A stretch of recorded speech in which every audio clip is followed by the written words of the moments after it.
Today I would like to talk about allergies. The issue is quite contentious and each stylist has their own solution to the problem. There are two types of allergies here, airborne allergies and contact dermatitis. In case of airborne allergies, we can easily counteract the symptoms such as coughing, hay fever or irritated nose and throat. We should then use a glue which produces less fumes and an odor neutralizer available at their company.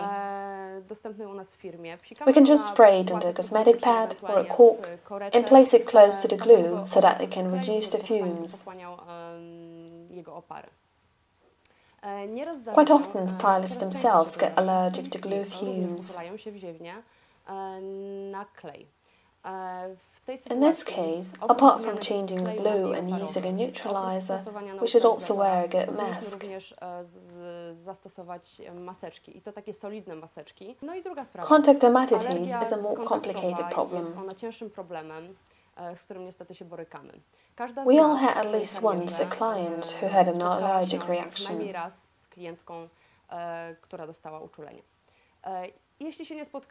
And this will happen. This means that we don't know how a particular person is going to react. Skin tests with a small amount of glue behind the earlobe or in the armpit or applying a few lashes are not effective enough. The dose of allergen is too small.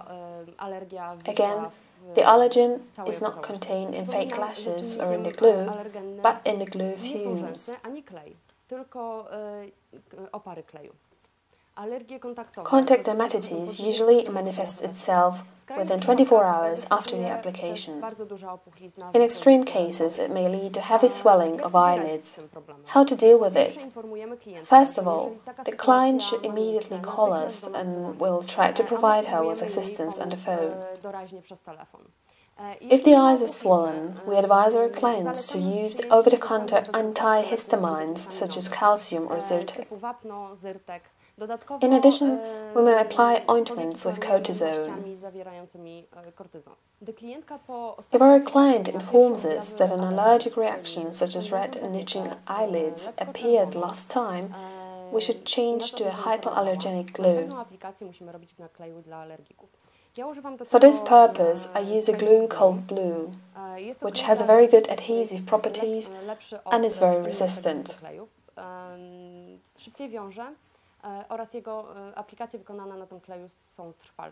Next time, I apply lashes with a mixture of two glues, red and blue.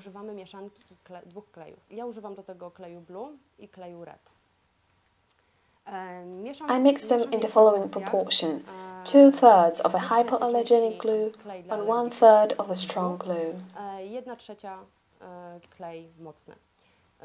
This should be all mixed in one drop.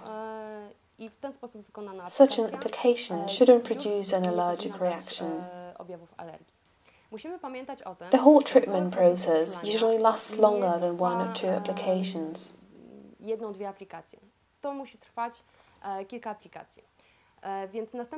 In the next step, we should mix glues in a 50% proportion. Blue and red glue mixed in one drop again. During the next application, we mix the glues in an inverse proportion.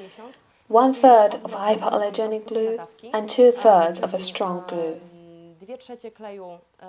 Then we may apply the lashes with a strong glue exclusively. After this treatment, we shouldn't observe any allergic reaction to the glue fumes in our client. We also recommend to our clients to use antihistamines such as calcium or Zyrtec 1 day before the application, during the application, and 1 day after the application. This helps our organism combat the allergy symptoms.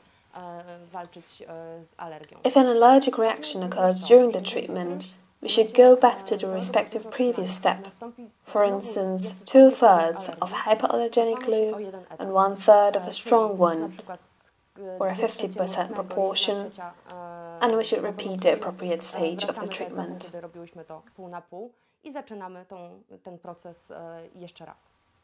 In this way, I help many of my clients.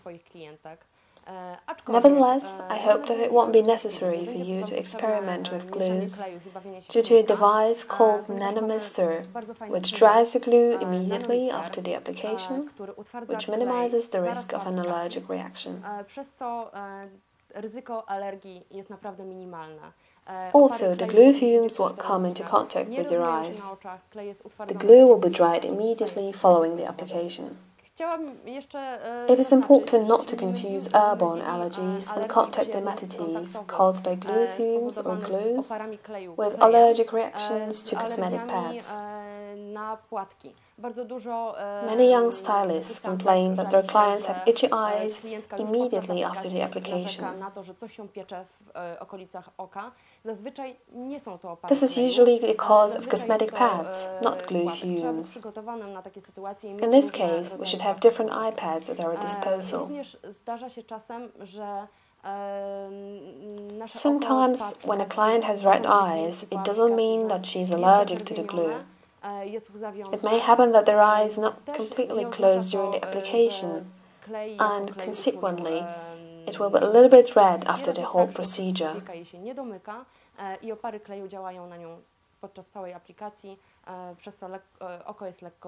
In any case, we mustn't use any eye drops in our clients. It is advisable that a client buys eye drops relieving burst blood vessels in a pharmacy. Using physiological saline may be a good idea too. I hope that I helped you understand the problem of allergies. Some of you may argue, but these are just my experiences. Of course, please comment and ask questions, and stay tuned for our next episodes. Pytań w komentarzach i do oglądania naszych kolejnych odcinków.